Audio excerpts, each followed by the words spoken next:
He a part of his method of staying somewhat popular, which you have to do if you want to make it in Hollywood on any venue, is to insult. And it's funny because I've got some clips up here of Piers Morgan interviewing Penn Jillette. Penn Jillette is not somebody I'm a huge fan of because I think he tries to sound smarter than he is, and that annoys the living shit out of me, as I've said before on this show.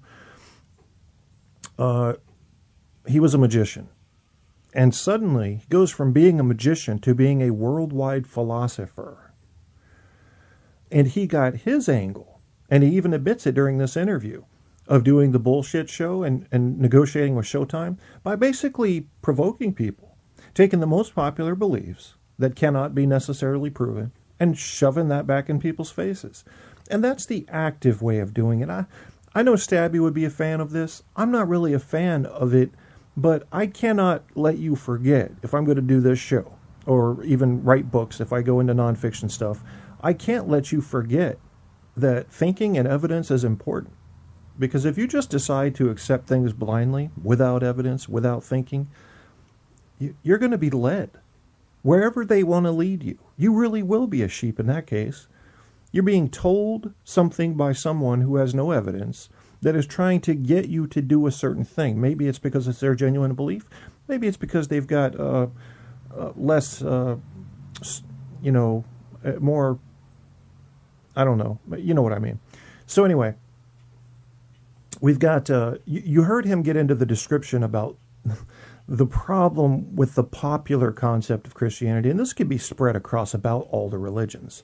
Once you get into the outrageous claims, don't be mad if people like me need to pick at those a little bit. We want to remind you that sounds a little outrageous. How do you defend that? I keep reading things, I keep watching videos, and I find myself unconvinced. What I see a lot of times is people get into big words and long stories. And I need to make up a name for that because it's like shaking you off, like shaking your tail. Just let me get evasive here real quick. And no, come back on topic. Come on now. Belly of a whale. Please explain that to me.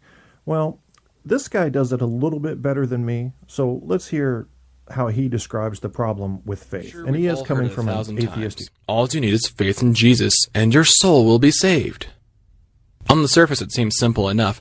I just need faith in one fact, and my soul goes to heaven. But how much are we really being asked to believe? In this one sentence alone, I've got two vague ideas that somehow go together to save a mystical ghost. Have belief in some guy named Jesus somehow makes my ghost saved. Wait a second, I feel like I'm being hoodwinked. So how much are you being expected to believe? Just to accept this simple claim? Well, first you have to wrap your head around the idea that there's a ghost that lives inside your body called a soul. The soul is infected with a substance called sin that entered the world when a talking snake told a rib woman to eat a fruit. And now every human ever born is infected with sin. Work your way through this, okay? There is a super ghost called Yahweh, who is actually a part of a three-ghost being called God, and he hasn't been seen for thousands of years. Yahweh hates sin so much that he'll send souls containing sin to hell to be tortured forever. So, I suppose there's a few points right there. Let's see, there we go. But there's a catch. You see, there's a man called Jesus. This is the original person we were told to believe in when this whole thing started. The hypothetical evangelist in this example just skipped over the reason why you needed Jesus, as if it weren't important. We're now in John 3:16 territory, and it's the only part of the Bible that many Christians know.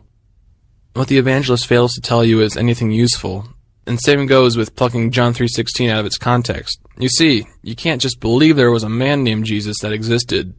That gets you nowhere. No, you have to believe that Jesus is a part of the super ghost called God, and God got a virgin pregnant without her consent, so that she would give birth to himself. You have to believe that Jesus is God, but that still doesn't save your soul, which is 8 points back. What the evangelist didn't tell you is that you have to believe this next part. You see, God loves the world so much that he's going to kill Jesus, who is also God. So it starts to get fuzzy here. You see, God wants to send a sacrifice to pay for the penalty of sin, but he's not going to sacrifice anything. Let me explain, because you have to believe this too if you're going to heaven. God is going to sacrifice himself to appease himself. Now, according to Christianity, if you have faith that Jesus died for your sins during this sacrifice, then your soul goes to heaven. So, are you still with me? Jesus also comes back from the dead after 3 days. What was sacrificed? The problem is that the penalty for sin is eternal death and damnation into hell. Jesus only spent 3 days missing, according to the biblical account. Christians get the idea that Jesus went to hell for only 3 days. I'm not sure where they get that idea or what purpose Jesus accomplished down there. The fact remains that the penalty for sin only seems to have gotten a down payment. If Jesus was truly sacrificed, he'd still be dead. He'd still be in hell. So you're going to have faith that this death counts as full payment, even though he came back. You're also going to need to have faith that killing an innocent person makes everything bad you ever done in your entire life all better. And here is a second catch. Jesus is not going to pay the penalty of sin for all of the people who don't believe. I guess dying on a cross to save a few people is way better than dying on a cross to save everyone. You have to be a part of the Jesus fan club in order for this sacrifice to count for your soul. Jesus must be a terrible economist, because in a world population of 6 billion, even at very optimistic estimates, there are only 2 billion Christians. Jesus could have had another 4 billion, and that only counts for people who are alive at this very moment. Think of how many people have lived and died from this day back until Jesus died. How many people went to hell because Jesus only wanted his fan club to make it into heaven? Think of the billions of people that died before Jesus was ever born and had no idea they needed to have faith in a death upon a cross in order to go to paradise.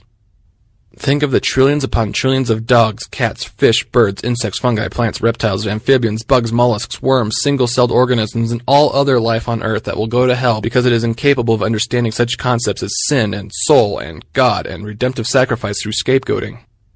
What about the billions of people who never heard the name Jesus or never even seen a Bible or heard one read to them? So let's see. We've got 15 articles of faith that you need to accept all at once. If you don't believe in all of them, then the whole system just falls apart. Without a soul, you don't need Jesus. If you don't believe Jesus' mother was raped by God, then Jesus isn't the Son of God. If you don't believe in hell, there is no need for Jesus, etc. Which of these points can be proven? None of them. Which of these points can be verified? None of them. Which of these can be seen, tasted, touched, heard, or smelt? None of them. You see, all of these points are based upon faith and nothing else. Well, faith in what exactly? Faith that this isn't all bullshit. No ghost ever came to me to explain this. None of my friends were ever given this information by a ghost either. You see, all of this knowledge comes from a very old book, and we just decided to believe it because it's in print. Oh dear, it looks like now we need to see how much faith we need in order to believe in the Bible. Well, the first one still stands. We need to have faith that this religion isn't just bullshit. The same kind of bullshit you Christians think that makes up Scientology, Islam, Hinduism, Buddhism, pantheism, and all the other religions in the world. Your religion is special, just like all the other religions out there. Next, we need to backtrack this Bible to God. So first, you need to have faith that the translators did a good job. This one doesn't require all that much faith when we're talking about Latin into English. But what about when you get more in your copy than you did in the original? I'm thinking about that poor woman dragged out of her adultery and brought before Jesus for judgment. You'd think the earliest works would include that story, but it seems that only copies bothered to include that bit of wisdom. Maybe the translators were improving upon the canon. You see, there were several dozen Gospels, stacks of letters, and plenty of historical records that could have been included in the Bible. The Bible even references several of these works. There's the Gospel of Thomas, the Gospel of Judas, the Gospel of Mary, the Gospel of Jesus, the list goes on. And it seems that those works were not Bible-worthy. It seems odd that Jesus didn't make the cut. But you just need to have faith that the early church included the correct works into the biblical canon and excluded all of the bullshit. Because, after all, if those other Gospels were erroneous and full of lies, what proof do we have that the 4 Gospels are correct? Well, who made the works that are in the canon? I suppose we now need faith in the authors. The bulk of the New Testament is written by a man who killed Christians for a living, changed the requirements of getting to paradise, and claims to see dead people. Yes, St. Paul, we need to have faith in him now. We need to believe that he didn't make up a religion like Muhammad did, or Joseph Smith did, or L. Ron Hubbard did, or any of the other founders of religions. If we go back to the Old Testament, we also need to believe that generations of people could keep the exact details of the earliest stories alive for thousands of years with an oral tradition. Now I know that this is the best. And we have breaking news in the chat room today. Suddenly, out of nowhere, comes Stebathan McHugis and Apocalypsa, which is Hispanic for Apak up on dispatch right now. Welcome to the chat room, guys. I'm listening to you. I'm catching up with your chat, talking about... I know, this is what I said earlier in the show, Stabby. I don't want to confuse religion with faith, but every time I looked for... Because what I was looking for today was the problem with faith. The problem with blind faith, but also even just moderate amounts of faith that isn't based on probability. It's unhealthy if you want to predict an accurate outcome. And I think it's harmful. But when I kept looking for video clips and audio clips to talk about the problem with faith, the general idea of believing something that doesn't really have evidence to support it, kept coming up to religion. So I ended up having to get all these religious clips. And I didn't want to attack religion today. It wasn't on my agenda. But you know, there isn't really a better example than taking the world's top 10 religions and going, look what they're telling you to believe. Now, look at the evidence. Now, make up the ground in between and tell me how you got from there to there. And nobody can answer it. So they get into these long, drawn-out, big words and kind of these anecdotal stories. And there's this and you're going, but that's not what I asked. And they don't want to hear that. Now they feel attacked because their faith is part of their identity. You do that to someone in Islam, they take it real seriously because they take any question of their faith as an attack on their God. That's fucking scary if you think about it. I mean, why can't they just dismiss someone like me and say, you don't agree with our faith, therefore we're not listening to you? No, you dared say something about Islam? We're going to have to tie you to a truck, put a towel on your head and make you believe. They don't really talk like that, you know, in Qatar or anything, but still. I think I made my point. Reading from the chat room, Stabby says, religion is not a culture, it's an idea, and all ideas can and should be criticized. I fully agree. Apocalypse says, I prefer the masses, get it, masses? Yeah. Be Christian than atheist, that way try to have some sort of foundation and fear to do what they think is right. I prefer the masses be Christian. So he's saying I'd rather have the masses be Christian than atheist so that we have some kind of foundation. So he likes the natural fear that, say, Christianity puts into people about doing wrong. I think I can understand that. If the law is not scaring you, he likes the idea that maybe your religion will scare you into behaving right. That makes sense to me. I could draw that as a, depending on the religion and depending on its history, and the behavioral examples of how people behave under the influence of that religion, which is much like a drug. I think I could go with that.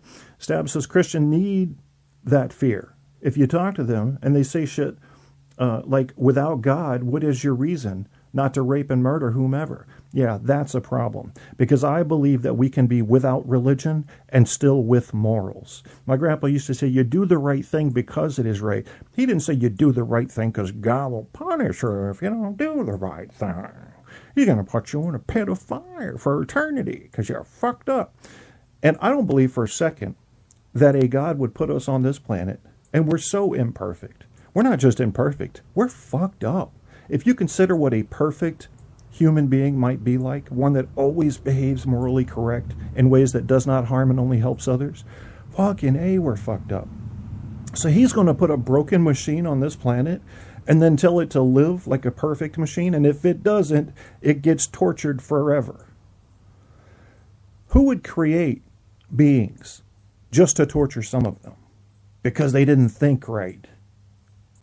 Oh, that's bad shit, folks. I don't like that story. That doesn't work at all for me. Aaron, maybe too loud for Kevin. Kev likes some wishy-washy form of atheism. I'm agnostic foundationally and philosophically because I cannot say yes or no. I am most certainly of the school that I don't know, but I have faith in the fact that I don't know. I truly believe that I don't know. And it's true. I feel it. I just don't have the answer. I find these stories less and less likely to be true the more I hear about various religions and their top tenets and their, these anecdotal examples, these allegories, if you will, more and more sound like something made up. I mean, it just does not stand up to scrutiny when you hear some of these religious stories. And if these religious stories were created from a basic truth, but